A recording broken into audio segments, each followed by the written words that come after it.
Сәлеметсіңдер ме балалар? Сауат ашу 137-ші сабағымызды бастайық.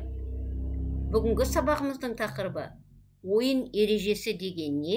Ц дыбысымен әрпі. Бұл сабақта сен Ц әрпін танисың, ажыратасың және оны дыбыспен сәйкестендіресің. Құрамында Ц әрпі бар сөздерді буындап, тұтастай және түсініп оқисың. Ц әрпін көркем жазасың. Балалар, мына суретте кімді көріп тұрмыз? Таныдыңдар ма? Әрине, бұл сайқымазақ. Балалар, сайқымазақты қайдан көруге болады? Дұрыс айтады балалар. Сайқымазақты түрлі өнер көрсететін жануарларды циркте көруге болады екен. Ал балалар, цирк сөзі қандай дыбыстан басталып тұр? Дұрыс айтасыңдар. Ц дыбысынан басталып тұр. Бүгін Ц дыбысымен, әрпімен танысамыз. Қане, барлығымыз Ц деп айтып көрейікші. Ц. Ц. Ц дауыссыз дыбыс екен. Себебі дыбысты айтқан кезде өкпеден шыққан ауа ауыз қуысында кедергіге ұшырайды. Ц дыбысы созылып айтылмайды екен. Енді балалар, Ц дыбысы бар сөздерге дыбыстық талдау жасайық.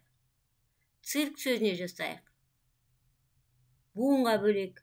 Цирк, бір буын бар. 4 әріп, 4 дыбыс бар. Оның біреуі дауысты дыбыс, үшеуі дауыссыз дыбыс екен.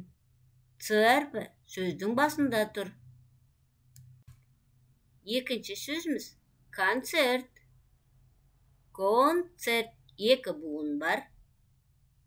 7 әріп, 7 дыбыс бар. Оның 2-і дауысты, 5-і дауыссыз дыбыс екен. Ц әрпі сөздің ортасында тұр екен. Яғни балалар, Ц әрпі дауыссыз дыбыс, ол сөздің басында, ортасында кездесетін білдік.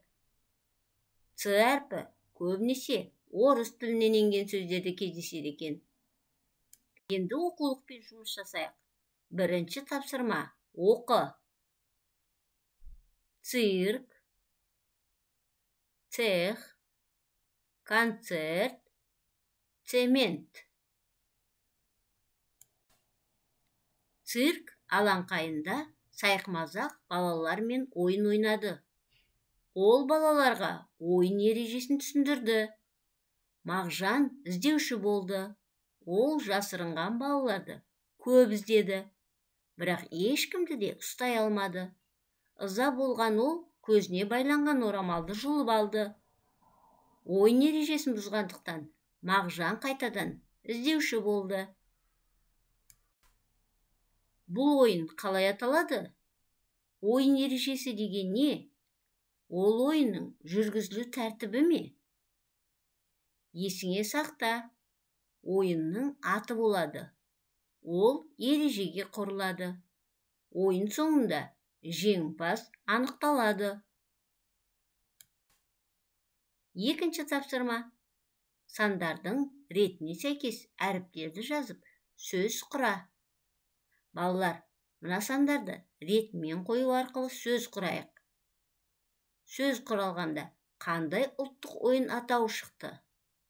Бұл ойынның ережесін білсең, топқа түсіндіріп көр.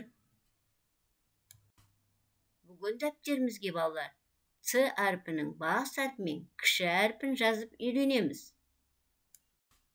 Жұмыс дәптеріміздің 35-ші бетіндегі Ц әрпінің бас әрпімен кіші әрпін, Ц әрпі бар сөздерді көркем, әдемі етіп жазайық. Жарайсыңдар балалар, іске сәт!